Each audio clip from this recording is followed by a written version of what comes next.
ಬಣ್ಣದ ಸಮಾಜದ ಸ್ವಾಮೀಜಿಗಳು ಎಲ್ಲ ಸಮಾಜದ ಮುಖಂಡರು ಬಂದಿದ್ದಾರೆ. ಅದೇ ರೀತಿಯಲ್ಲಿ ಏನು ರಾಜ್ಯದಲ್ಲಿ ಸಾವಿರಾರು ಸಂಖ್ಯೆಯಲ್ಲಿ ಇರ್ತಕ್ಕಂಥ ಏನು ವಿಕಲಚೇತನರು ಇವ್ರು ಅವರು ಕೂಡ ಬಂದಿದ್ರು. ಅವರ ಮನವಿಯನ್ನು ಕೂಡ ನಾನು ಸ್ವೀಕಾರ ಮಾಡಿದ್ದೇನೆ. ಅದೇ ರೀತಿ PUC ಅತಿಥಿ ಉಪನ್ಯಾಸಕರು ಬಹಳ ದಿನಗಳಿಂದ ಬೇಡಿಕೆ ಇದೆ ಮತ್ತು ಅವರ ನೋವು ಕೂಡ ಇದೆ. 20-30 ವರ್ಷದಿಂದ ಸೇವೆ ಮಾಡ್ತಾ ಇದ್ರು ಸಹ ಇವತ್ತು ಅತಿಥಿ ಉಪನ್ಯಾಸಕರಿಗೆ ಯಾವುದೇ ಒಂದು ಭದ್ರತೆ ಇಲ್ಲ. ಮತ್ತು ಅವ್ರಿಗೂ ಸಹ ಇವತ್ತು ಕನಿಷ್ಠ 25-30 ಸಾವಿರ ನಮಗೆ ಗೌರವಧನ ಸಿಗಬೇಕು ಅನ್ನುವ ಒಂದು ಬೇಡಿಕೆ ಅವ್ರದ್ದು ಕೂಡ ಇದೆ.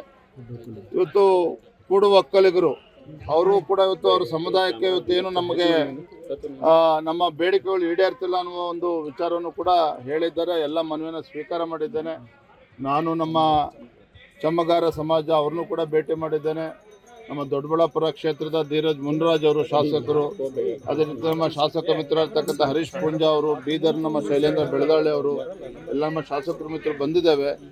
ಅವರ ಪರವಾಗಿ ಅವರ ಧ್ವನಿಯಾಗಿ ಇವತ್ತು ಸದನದಲ್ಲಿ ಮಾತನಾಡಬೇಕು, ಮುಖ್ಯಮಂತ್ರಿಗಳು ಸಚಿವರ ಗಮನಕ್ಕೆ ತರಬೇಕು ಅಂತೇಳಿ ನಾವು ಕೂಡ ಪ್ರಯತ್ನ ಮಾಡ್ತೇವೆ. ಸರ್, ಇವಾಗ ಅನ್ವರ್ ಮಾಡಿಕೊಂಡಿರುವ ಮಾತು ಹೇಳಿದ್ದಾರೆ ಏನಂತಂದ್ರೆ ಈ ಪ್ರಕರಣವನ್ನು CBI ಒಪ್ಪಿಸಬೇಕು, CBI ಒಪ್ಪಿಸಿದ್ರೆ ಕಾಂಗ್ರೆಸ್ ಬಣ್ಣ ಬಯಲಾಗುತ್ತೆ ಅನ್ನೋದು ಈ ವಿಚಾರವನ್ನು ನಿನ್ನೆ ಮುಖ್ಯಮಂತ್ರಿಗಳಿಗೆ ಸದನದಲ್ಲೇ ಸವಾಲು ಹಾಕಿದ್ದೆ ನಾನು.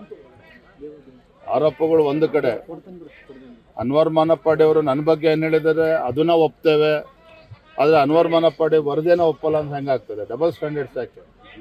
ಹಾಗಾಗಿ ನನ್ನ ಮೇಲೆ ಇರ್ತಕ್ಕಂಥ ಆರೋಪ, ಅನ್ವರ್ ಮಾನಪ್ಪಾಡಿ ಅವರ ವರದಿ, ಯಾರ್ಯಾರು ಭ್ರಷ್ಟಾಚಾರ ಮುಳುಗಿದ್ದಾರೆ, ಲೂಟಿ ಹೊಡೆದಿರ್ತಕ್ಕಂಥವ್ರು ವಕ್ಫ್ನಲ್ಲಿ ಕಾಂಗ್ರೆಸ್ ಮುಖಂಡರು, ಸಮಗ್ರ ತನಿಖೆ ಆಗಬೇಕು CBI ಅಂತ ಹೇಳಿ ನಾವು ಕೂಡ ಒತ್ತಾಯ ಮಾಡಿದ್ವಿ. ಮಲ್ಲಿಕಾರ್ಜುನ್ ಖರ್ಗೆ ಅವರು ಒಬ್ಬರೇ 600 ಎಕರೆಯನ್ನು ಹೊಡ್ಕೊಂಡಿದ್ದಾರೆ ಅನ್ನೋದು ಆರೋಪ ಇವತ್ತಿನ.